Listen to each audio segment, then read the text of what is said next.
सरला के 3 बेटे थे, जिसमें से सबसे छोटा बेटा रोहित था। घर में रोहित ही शादी के लिए कंवारा बचा था।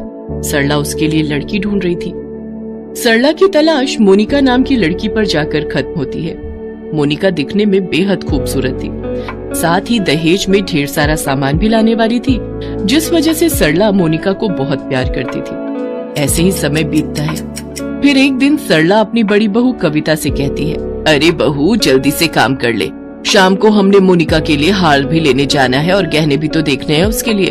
वो तो ठीक है सासू माँ, लेकिन आप छोटी देवरानी के लिए ही शॉपिंग करेंगी या अपनी बड़ी बहू को भी कुछ दिलाओगी? आखिर शादी तो हमारे देवर की है ना। तो जाकर अपने पति से मांग, नहीं तो अपने बाप के घर से लेकर आ। हमने क्या यहाँ पैसों का पेड़ उगाया है? मैं तो अपनी सबसे छोटी बहू, जो कि दिखने में बेहद खूबसूरत है और अच्छे घर से भी है, मेरे लिए खूब सारा दहेज ला रही है।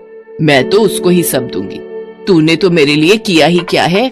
अच्छा जी, घर का सारा काम आपकी सेवा हम करें और आप कह रही हैं कि हमने आपके लिए किया ही क्या है? वाह वाह वाह वाह। कविता बहू, शादी ब्याह वाला घर है, बेकार का समय बर्बाद करने से बेहतर है कि सारी तैयारियां अच्छे से कर ली जाए। आज मुझे गहने बनवाने जाना है, फिर कल कैटरिंग वाले के पास जाना है, बहुत काम है मुझे। और रही बात तुम्हारी, तो तुम कोई आर्टिफिशियल ज्वेलरी पहन लेना। वैसे भी आजकल असली नकली में फर्क ही क्या है, सब एक जैसा ही तो है। रहने दो सासू माँ, इस दिखावे की जरूरत नहीं है। वैसे भी हमारे घर वालों ने हमें इतना तो देकर भेजा ही है कि हमें दिखावे की जरूरत ना पड़े। जरूरत नहीं है तो फिर मांग क्यों रही है? और मैं तो वैसे भी कह रही हूँ कि जो भी तुम्हारे पास है पहन लेना। चल अब देर मत कर और मेरे साथ सुनार की दुकान पर चल। थोड़ी देर बाद दोनों सास बहू सुनार की दुकान पर जाकर खरीदारी करने लगती हैं। तभी कविता की नजर वहाँ रखी पायल पर जाती है। वो अपनी सास से धीरे से कहती है, सासू माँ ये पायल कितनी सुंदर लग रही है, प्लीज मुझे पायल दिला दो, मुझे और कुछ नहीं चाहिए। चुप रह, जब देखो कुछ न कुछ मांगना शुरू कर देती है। मैं यहाँ सिर्फ अपनी नई बहू के लिए शॉपिंग करने आई हूँ, फालतू खर्चा नहीं करना मुझे। सासू माँ एक पायल की जोड़ी दिला दोगे तो क्या चला जाएगा आपका? मैंने तुझे कितनी बार कहा है शांति से खड़ी रह। चल अब चुपचाप से मेरी हेल्प कर नई बहू के गहने लेने में। मैं तुझे यहाँ इसीलिए लेकर आई हूँ, और अगर तू मेरी ये हेल्प भी नहीं कर सकती तो तू यहाँ से जा सकती है, अकेले ही शॉपिंग कर लूंगी मैं। बेचारी कविता अपनी सास की बातें सुनकर चुपचाप खड़ी रहती है। शॉपिंग करके जब वो दोनों घर आती हैं, तो सरला की मंझली बहू तारा उससे कहती है, सासू माँ जब आप घर पर नहीं थी ना, तो एक साड़ी वाला आया था और आपको पता है उसके पास बहुत सुंदर कलेक्शन था। मुझे तो अपने लिए 4 साड़ी पसंद आ गई और 2 मैंने दीदी के लिए भी पसंद की है। अरे वाह। अब तुम दोनों मुझे एक बात बताओ, शादी तुम दोनों की है या मोनिका की? हमें पता है सासू माँ कि मोनिका और देवर जी की शादी है, लेकिन हम दोनों भी तो उसकी जेठानियां हैं, तो हमारा सुंदर दिखना भी तो जरूरी है। शादी से 2 दिन पहले मैं तुम दोनों को एक साड़ी दिलवा दूंगी, लेकिन फिलहाल के लिए मुझे कोई फालतू खर्चा नहीं करना है। तो तारा बहू कल तू उस साड़ी वाले को बुला ले। और हाँ, दोनों एक बात कान खोलकर सुन लो, कल की साड़ी कलेक्शन मैं सिर्फ मोनिका बहू के लिए ही लूंगी, और तुम दोनों को मेरी मदद करनी होगी तो सिर्फ इतना करना कि साड़ी पसंद करवाने में मेरी मदद कर देना। ये कहकर सरला अंदर चली जाती है। उसकी बातें सुनकर तारा और कविता को बहुत गुस्सा आता है। फिर वो दोनों किचन में खाना बनाने के लिए चली जाती हैं और खाना बनाते हुए आपस में बातें करते हुए कहती हैं, कविता दीदी कुछ ज्यादा ही नहीं हो रहा सासू माँ का? वही तो, अपनी तो कोई वैल्यूज नहीं है, सारा दिन काम हम करें और जो अभी आई ही नहीं है उसके लिए सासू माँ कितनी पागल हो रही है। अभी ये हाल है तो जब वो घर पर आ जाएगी तो हमारी तो कोई इज्जत ही नहीं करेगा। मैं तो कहती हूँ उस मोनिका की वजह से सासू माँ की ऐसी बेइज्जती हो कि सब देखते ही रह जाए, तब तो ये सब धरा का धरा ही रह जाएगा। वैसे मेरे दिमाग में एक जबरदस्त आइडिया है, अगर सब कुछ प्लान के अकॉर्डिंग ही हुआ तो फिर तो मजा ही आ जाएगा। अच्छा ऐसी भी क्या बात है, मुझे भी तो बताओ। अच्छा ठीक है सुन। कविता तारा को सारा प्लान बताती है। कुछ दिन बीत जाते हैं और शादी वाला दिन भी आ जाता है। कविता और तारा दोनों सज धज कर बारात में जाने के लिए तैयार हो जाती हैं। बारात मोनिका के घर पहुंचती है। मोनिका भी लाल जोड़े में लिपट कर मंडप में आ जाती है। मोनिका के गहने देखकर सभी मेहमानों के होश उड़ जाते हैं।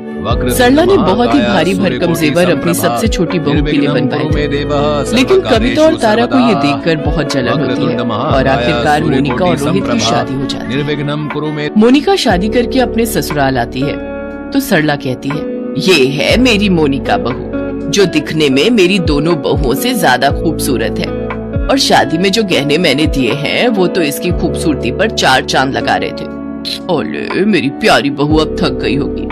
अरे ओ दोनों बहुओं, मेरी छोटी बहू के लिए कुछ खाने के लिए बना दो, और मोनिका बहू तू अपने कमरे में जाकर आराम कर, तब तक ये दोनों कुछ बना कर ले आएंगी तुम्हारे लिए। गुस्से में बड़बड़ाते हुए कविता और तारा किचन में चली जाती हैं और मोनिका के लिए खाना बनाती हैं। फिर वो दोनों खाना बनाकर मोनिका को खाने के लिए देती हैं, लेकिन खाना खाने के आधे घंटे बाद ही मोनिका को बहुत तेज दस्त लग जाते हैं। वो बार बार शौचालय आती जाती है। शाम को सभी रिश्तेदार मोनिका की मुंह दिखाई के लिए आते हैं, लेकिन तबीयत खराब होने के कारण वो बाहर नहीं जा पा रही थी। ये देखकर सरला बहुत गुस्सा होती है और वो मोनिका से जाकर कहती है, ये सब क्या है मोनिका? सब रिश्तेदार तेरी मुंह दिखाई के इंतजार में बैठे हैं और तू है कि बाहर आने का नाम ही नहीं ले रही। सासू माँ मुझे माफ कर दो, लेकिन मैं बाहर नहीं आ सकती। लेकिन हुआ क्या है? सासू माँ मेरी तबीयत बिल्कुल भी ठीक नहीं है, मुझे दस्त लग गए और बार बार मुझे हल्का होने के लिए शौचालय जाना पड़ रहा है। उधर कविता और तारा अपने कमरों में बैठकर मोनिका को परेशान होता देख इस बात का आनंद ले रही होती हैं।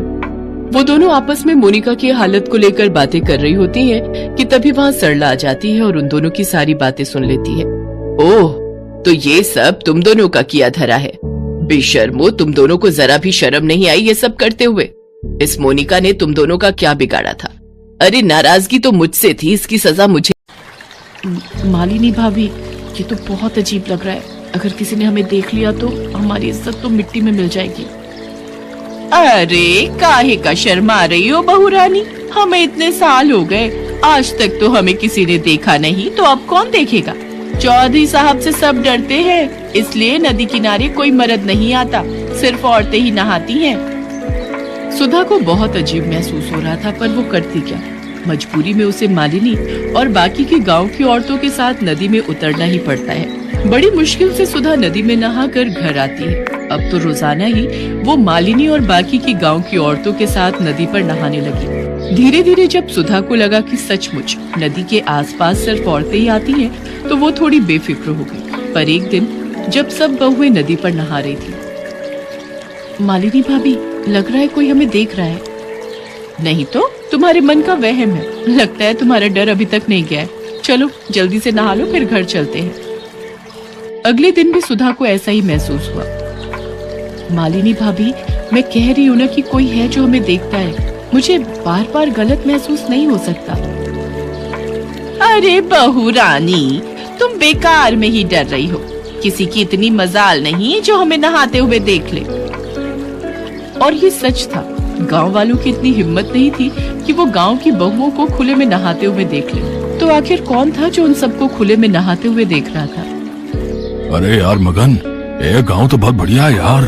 तूने बिल्कुल सही जगह का पता लगाया बे। खुले में नहाती इन गांव वालों की बहुओं के हमने बहुत ही बढ़िया फोटो अपने फोन में निकाल ली है बे। वही तो, मैंने बिल्कुल सही गांव का पता लगाया ना। अब इन फोटोओं का इस्तेमाल करने का सही समय आ गया बे। गांव के चौधरी की दोनों बहुएं भी उन औरतों के साथ ही नहाने आती हैं। चौधरी की बहुओं को ब्लैकमेल करके अच्छे खासे सोने के जेवर और रुपए ऐंठ लेंगी। और तू तो जानता ही है, ये गांव की भोली भाली बहुएं शर्म से किसी को कुछ नहीं बताएंगी।